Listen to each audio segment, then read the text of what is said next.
ओम श्री वेद पुरुषाय नमः। नमस्कार।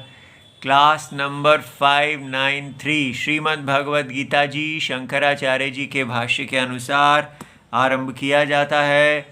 ओम श्री सीता रामचंद्राभ्याम नमः। नमो गुरुभ्यः।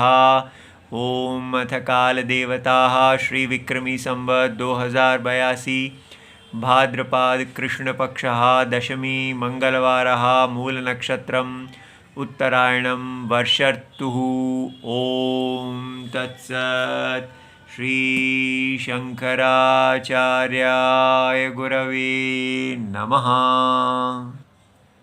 ज्ञान विज्ञान तृप्तात्मा कूटस्थो विजितेन्द्रियः युक्त इत्युच्यते योगी समलोष्ठाश्मकाञ्चनः।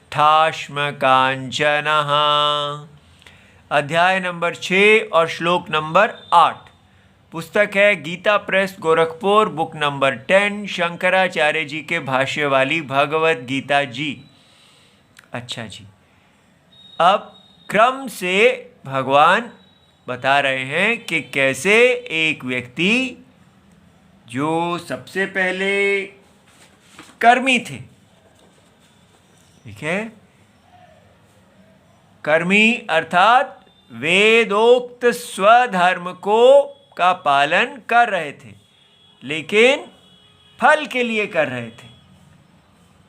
और फिर उनको वैराग्य हुआ और उन्होंने इच्छा किया कि वो इस संसार के तत्व को जाने, किंतु उनका मन आत्मा में नहीं लगा, क्योंकि उनके अंदर जो काम है वो उनके मन को अपहरित कर लेता था। इसलिए भगवान ने स्वीकार किया कि कोई भी व्यक्ति सीधा आत्मज्ञान में नहीं जा सकता, आत्मज्ञान को प्राप्त नहीं कर सकता, क्योंकि उसका मन जो है उसके अंदर समाधान का गुण नहीं है, उसके चित्त के अंदर विक्षेप है। माया के प्रति जो उसका मोह है, वो मोह के जो संस्कार हैं बार बार उसको माया मृगों के पीछे ले जाएंगे और वो अंतर आत्मा जगत के परम सत्य में वो स्थित नहीं रह पाएगा। इसलिए अशक्य, वो समर्थ नहीं है कि वो सीधा ध्यान योगी बन जाए। ठीक है, ध्यान योगी वो हैं जिनका ज्ञान उत्पन्न हो गया है और सदा वो अंतरात्मा का ही चिंतनम करते हैं। वो कर्म का और फल का दोनों त्याग कर देते हैं। तो कर्मी सीधे ध्यान योगी नहीं बन सकते, ऐसा मानते हुए उन्होंने बताया कि कर्मी के लिए मार्ग क्या है, साधन क्या है, कि उनको कर्म करना चाहिए लेकिन फल का त्याग करना चाहिए। इसको बोलते हैं कर्म योगी। और ये कर्म योगी जो हैं, ये आरुरुक्षुहु, ये शब्द प्रयोग किया गया, ये वो हैं जो ध्यान योग में आरूढ़ होना चाहते हैं। तो इनके लिए कहा गया कि आप अपने गृहस्थ आश्रम का जो धर्म है उसको, जो वेदोक्त है, जो वर्ण और आश्रम लक्षण है, वर्ण अर्थात ब्राह्मण क्षत्रिय वैश्य शूद्र इत्यादि, आश्रम अर्थात ब्रह्मचर्य गृहस्थ वानप्रस्थ संन्यास। इन सब के लिए धर्मशास्त्र में बताया गया है कि इन सबको क्या क्या विहित है, कैसे इनको जीना चाहिए। वैसे आप जिए और लेकिन उस नित्य कर्म से आप फल की आशा ना करें। केवल भगवान विष्णु रूप जो यज्ञ है, जो यहाँ पर यज्ञ है और उस यज्ञ में आपका जो स्थान है, उस स्थान का स्वधर्म पालन करते हुए आप केवल हरि आराधना करें। ऐसा जो व्यक्ति है उसका मन धीरे धीरे अंतःकरण विक्षेप रहित हो जाएगा। वो इधर उधर भागना बंद कर देगा। उसके अंदर जितेंद्रियत्व आ जाएगा। उसकी इंद्रियां अब एक कछुए के समान जैसे अंदर चली जाती हैं वैसी हो जाएंगी और वो सदा जगत के सत्य आत्मा में ही रहेगा। उसकी प्रीति अंतरात्मा भगवान नारायण में होगी। वो परम अनन्य भक्त हो जाएगा। इस प्रकार बताया गया क्या साधन है जिससे एक कर्मी जो धर्म का धारण करते हुए भी मृत्यु की तरफ जा रहे थे, क्योंकि उनको धर्म के फल से उच्च शरीर की प्राप्ति होती, वो संसार में ही रहते, लेकिन उन्होंने कर्म योग का उपाय लिया, कर्म के फल को छोड़ा, कर्म को नहीं छोड़ा। उसके बल पे वो धीरे धीरे ध्यान करने के सामर्थ्य को प्राप्त हो गए। फिर उनको कर्म और फल दोनों छोड़ने का अब योग्यता प्राप्त हो गई। धर्म ने ही कहा कि अब आप कर्म को छोड़ के कर्म सन्यासी हो सकते हैं। तो ऐसे कर्म जिसको ध्यान की योग्यता मिल गई है उसके लिए साधन है कि वो कर्म को छोड़ दे और केवल ध्यानस्थ हो जाए। तो इस प्रकार प्रवृत्ति मार्ग और निवृत्ति मार्ग रूपी दो धर्म वेद में कहे गए हैं। मोक्ष के लिए पहले आप कर्म को करें और फल को छोड़ दें, फिर कर्म और फल दोनों को छोड़ के केवल ध्यानस्थ सन्यासी हो जाएं। ये भगवान ने बताया है।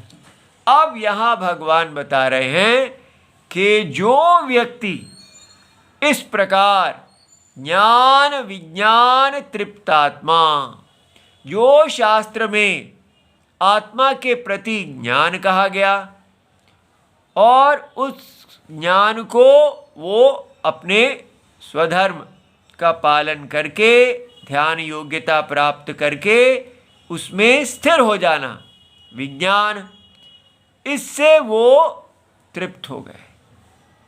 उन्होंने कहा मुझे मोक्ष प्राप्त हो गया, अर्थात वो अब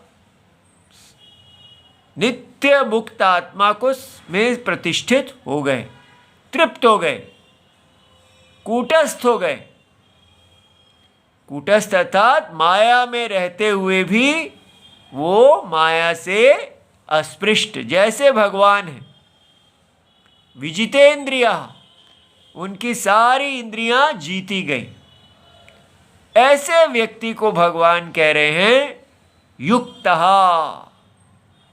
ठीक है, वो योग को प्राप्त हैं। इति उच्यते योगी, ये योगी है, ये ध्यान योगी है। और इनका लक्षण क्या है? संसार में जो लोग पत्थर समलोष्ठ, मिट्टी का एक ढेला पड़ा है, अश्म पत्थर पड़ा है या सोना पड़ा है, किंतु इनकी दृष्टि में तत्व को देखते हैं जब ये, तो इनके लिए तत्व की दृष्टि से ये तीनों एक हैं, समत्वम।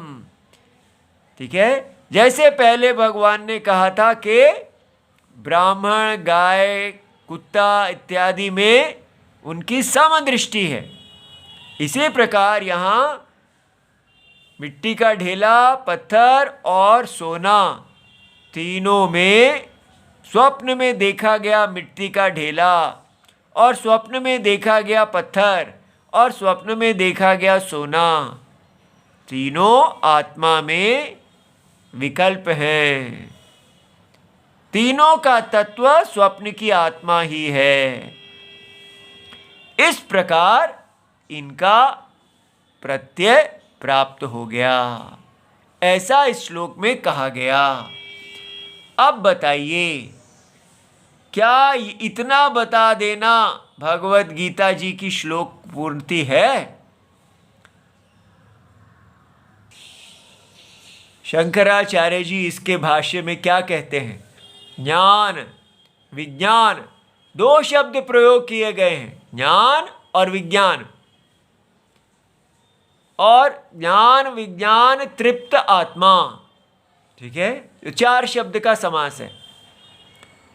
तो हमने तो आजकल ट्रांसलेशन में यही जान रखा है, विज्ञान होता है साइंस, ठीक है, लेकिन यहां शास्त्र में विज्ञान को साइंस नहीं कहते। ज्ञान क्या है? शास्त्र उक्त पदार्थानाम परिज्ञानम। पूरी तरह आप शास्त्र में कहे हुए पदार्थ का ज्ञान प्राप्त कर लीजिए, उसको कहते हैं ज्ञान। तो क्या हमारे हिंदू अपने शास्त्रोक्त पदार्थ का ज्ञान प्राप्त करते हैं? कौन से हैं शास्त्रोक्त पदार्थ? अगर कहा जाए धर्म, ये शास्त्र का शब्द है, तो धर्म क्या है? धर्म का लक्षण क्या है? आप एक हिंदू से पूछिए, अपने आप से ही पूछिए, हिंदू के पास क्या जाना, अपने आप से पूछिए क्या है धर्म। क्या आपने कभी धर्म की परिभाषा किया? तो परिभाषा ये तो सब मैं करता ही नहीं कभी। परिभाषा क्या है? इसमें बड़ा सिंपल है, धर्म माने पैसा कमाना, प्रोफेशनल माने प्रोफेशन, माने कारोबारी बनना। बचपन से हमको यही धर्म बताया गया। आपका धर्म क्या है?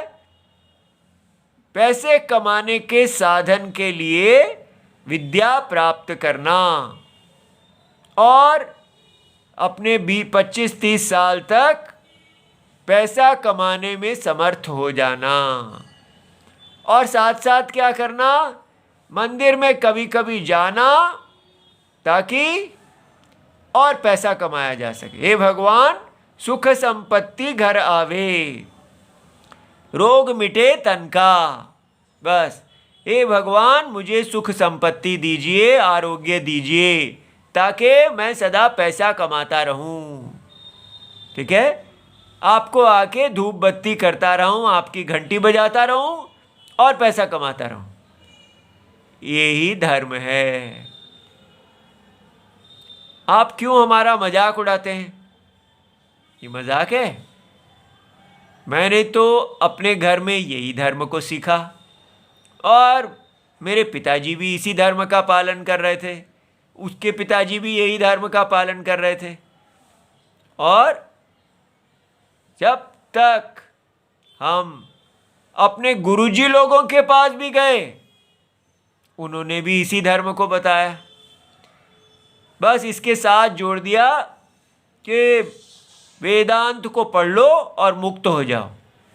पैसा भी कमाना ठीक है, मंदिर में घंटी बजाना भी ठीक है, और साथ में मोक्ष शास्त्र को पढ़ के मुक्त हो जाना, ठीक है, ताकि उनकी भी दुकान चलती रहे।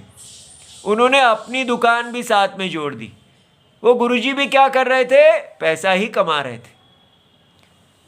तो अब जब हमारी धर्म की परिभाषा ही गलत है, ज्ञान पहला शब्द शास्त्रोक्त पदार्था नाम परिज्ञानम, अच्छी तरह ज्ञान हो कि हमारा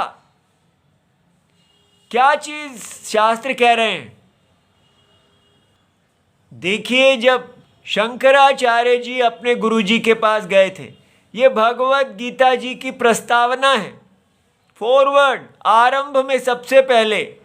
तब शंकराचार्य जी कहते हैं द्विधो ही वेदोक्त धर्म प्रवृत्ति लक्षण निवृत्ति लक्षण, अर्थात कर्म योग और ध्यान योग, ये दो धर्म हैं। पैसा कमाना, मंदिर में घंटी बजाना ताकि और पैसा आए, शंकराचार्य जी को ऐसे गुरु नहीं मिले जिन्होंने ये सिखाया, ना ही ऐसे पिताजी इत्यादि मिले।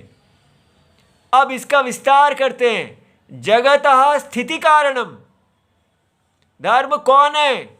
जिससे पूरे जगत की स्थिति है। तो सारा जगत जो है वो धर्म का बना हुआ है। जो भी आप इस यज्ञ में आहुति देते हैं उससे आपके लिए ये सूरज, चांद, तारे इत्यादि, नदियां, आपका शरीर, पूरे विश्व का शरीर आपकी आहुति से बनता है। किसी ने बताया, प्राणी नाम साक्षात अभ्युदय निश्रेयस हेतु। सारे प्राणी अभ्युदय अर्थात जो वो उच्च गति को प्राप्त करते हैं और मोक्ष को प्राप्त करते हैं, इस सारे संसार में दो ही चीजें प्राप्त करने वाली हैं। या अभ्युदय, उदय, जैसे सूर्य का उदय होना तो कर्म के फल का उदय होना, और दूसरा है इस कर्म फल के चक्कर से ही मुक्त हो जाना, मोक्ष, निश्रेयस। कोई तीसरी चीज ही नहीं है। वैदिक धर्म आपको ये दोनों दे सकता है। क्या हमने इसको देखा? क्या हमने इसको पढ़ा? कौन सा हिंदू है जिसके पास ये ज्ञान है? अभ्युदय और निश्रेयस दो चीजें हैं जो धर्म से प्राप्त होती हैं। यह सह धर्म, इसी को धर्म कहते हैं।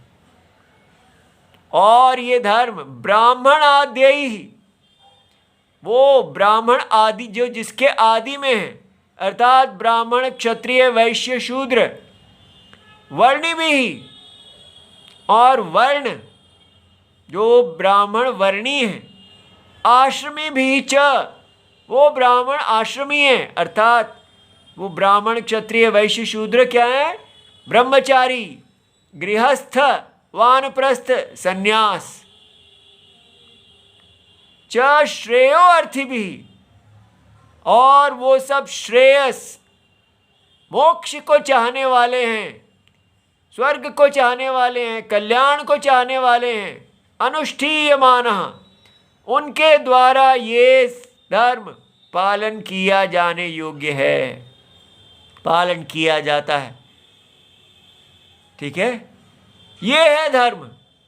अब बताइए, जिस व्यक्ति ने इसका निश्चय ही नहीं किया, कितनी बार हम इसको बता रहे हैं कि ये धर्म है, लेकिन क्या जो भगवत गीता को सुन भी रहे हैं, क्या वो अपने जीवन को बदलेंगे?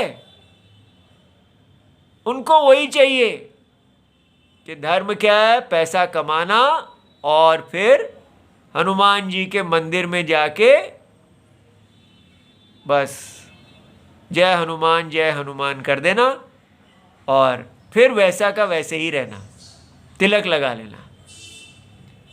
तो यदि हम इस प्रकार के हिंदू बने रहेंगे, सारे वर्ण और आश्रम धर्म की तिलांजलि दे देंगे।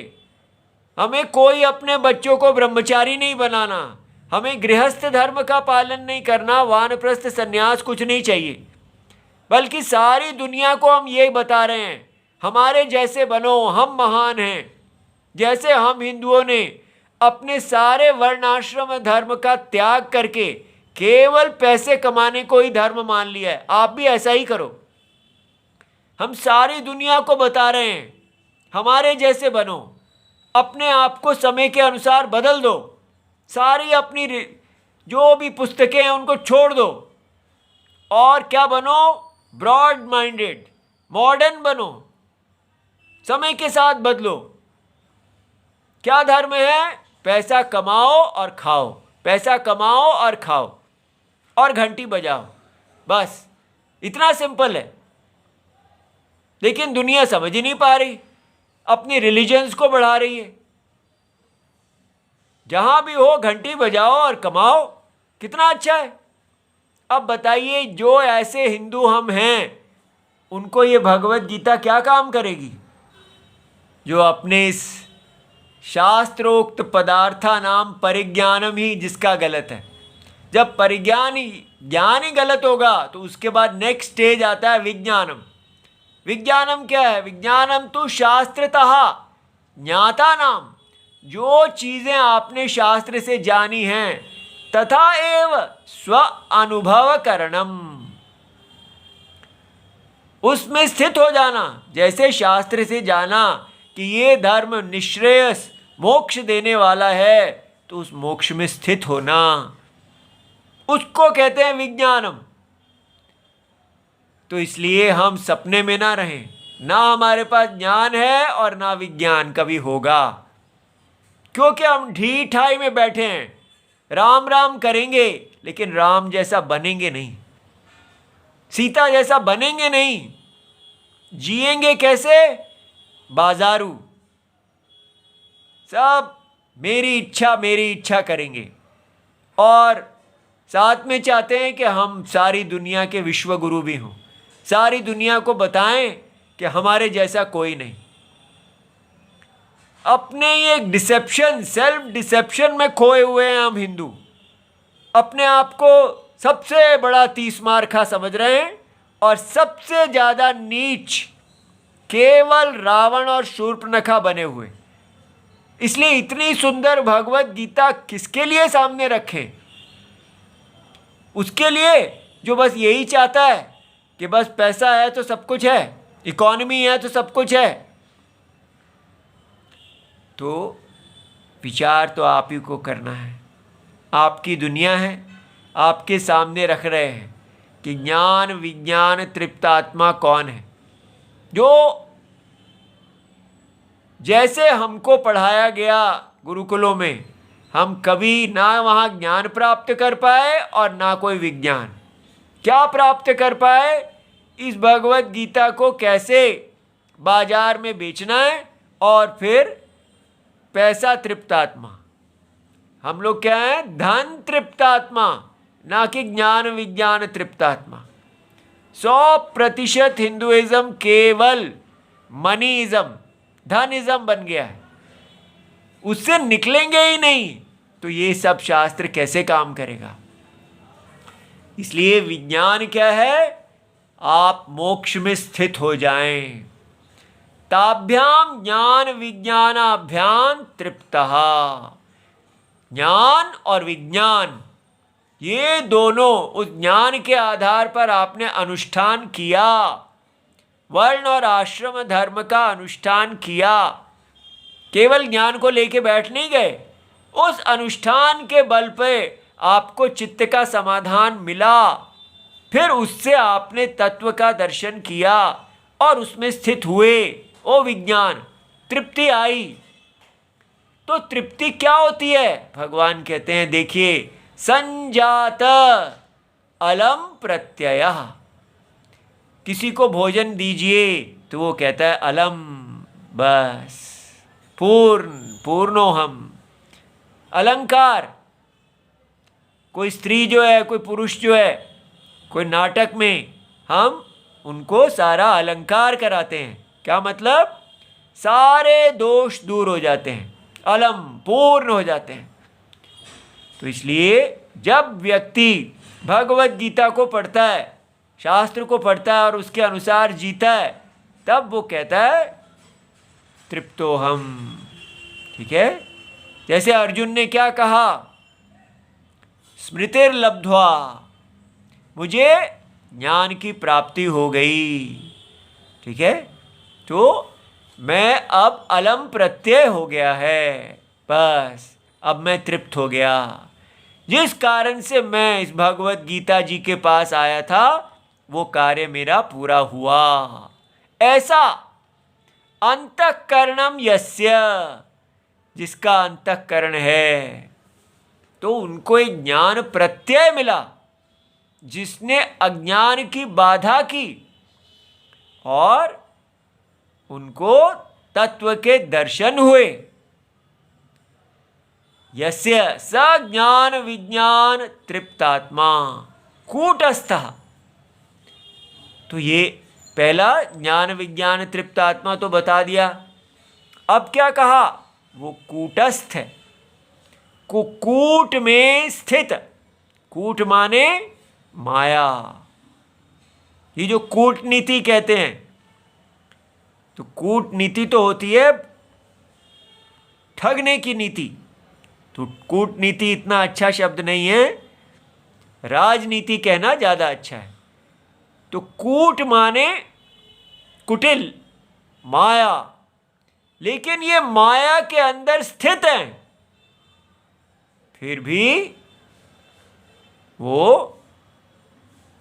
अकंप्य भवति, माया में स्थिर स्था। माया इनको हिला नहीं सकती। क्यों नहीं हिला सकती? क्योंकि इनने देख लिया है कि ये सारा स्वप्न जिसके अंदर मैं हूं, वास्तव में ये मेरे अंदर है। मैं स्वप्न के अंदर नहीं हूं, स्वप्न मेरे अंदर है। इसलिए ये सारा स्वप्न पहले ही मुझे प्राप्त है। ये मुझे कंपित, अकंप्य माने जिसको माया का प्रलोभन कंपित नहीं कर सकता। कितना बड़ा बल है। एक सामान्य व्यक्ति जो शास्त्र के पास आता है, वो इस सारे संसार से कितना मोहित होता है, और वो मोह से, सारे मोह से निकल के इतना बलवान हो जाता है कि अब वो राम की तरह हो गया। साक्षात जगत की आत्मा मायावी हो गया। जैसे भगवान नारायण इस सारी माया में रहते हुए भी, लक्ष्मी के पति होते हुए, वो लक्ष्मी पे मोहित नहीं होते। तो ये कितनी बड़ी बात है। ऐसा बल, एम्पावरमेंट हम हिंदुओं के पास उपलब्ध है। लेकिन हम किस एम्पावरमेंट के पीछे पड़े हैं? एम्पावरमेंट माने पैसा, ठीक है। भोगों को प्राप्त करने के लिए बल को हम एम्पावरमेंट कह रहे हैं। और यहां एम्पावरमेंट का अर्थ क्या है? सशक्तिकरण। भोगों से कंपित ना होने के लिए, कि ये संसार के भोग केवल माया हैं। आत्मा अभोक्ता, नित्य तृप्तः, आनंद रूपः। क्या उल्टा है, ठीक है। ऐसा हो जाता है। और इसके बल पे को कहते हैं विजित इंद्रियः विशेषेण। उसने अपनी इंद्रियों को जीत लिया। ये इंद्रियों को जीतने को सशक्तिकरण कहा जा रहा है। और हम हिंदू कितने उल्टे दिशा में निकल पड़े हैं कि इंद्रियों के भोगों को प्राप्त करना रावण का मार्ग को जय कहा जा रहा है। इसलिए सारा शास्त्र उल्टा हुआ है। आप में से अगर कोई है जो इसको देख सकता है तो देखे, नहीं तो एक सुनामी आई हुई है भारत में। सारे उस सुनामी में बह रहे हैं, काम की सुनामी। किसी को भी सच्ची भगवत गीता, सच्चे सीताराम नहीं चाहिए। इसलिए क्यों हम इसको कह रहे हैं? क्योंकि राम जी को चाहिए। राम जी की आज्ञा है, आप मेरी आज्ञा देखते हुए पढ़ाइए। मैं आपके मुंह से बोल रहा हूं, आप कार्य करें बस। लेकिन अगर दुनिया को देख के पढ़ाना होता तो कभी ना पढ़ा पाते। राम जी को देख के कर रहे हैं तो कर रहे हैं। ऐसे ही स्वधर्म किया जाता है। केवल राम जी को देखो, जगत की आत्मा में स्थित हो जाओ, कोई फल मत देखो, केवल राम जी को देखो। तब प्रहलाद के समान व्यक्ति कूटस्थ, अकंप्य, विजितेंद्रिय हो जाता है। युक्तः समाहितः इति उच्यते। ये है योगी। स योगी, तो उसका लक्षण क्या है? समलोष्ठ, लोष्ट आश्म कांचनः, अर्थात उसके लिए मिट्टी का ढेला, पत्थर और सोना सब एक ही आत्मा के विकल्प हैं। एक ही आत्मा है, इसलिए वो इसमें कोई भेद नहीं देखते। तत्व दृष्टि से, व्यवहार दृष्टि में इसको भेद देखते हैं, लेकिन तत्व दृष्टि में नहीं देखते। कहाँ गए ऐसे हमारे गृहस्थ और कहाँ गए हमारे ऐसे गुरुजी लोग? इस पे विचार करना चाहिए। इस समय हिंदू धर्म का सबसे अधिक पतन काल चल रहा है, उससे बाहर निकलना चाहिए। इति सर्वम शिवम प्रणाम।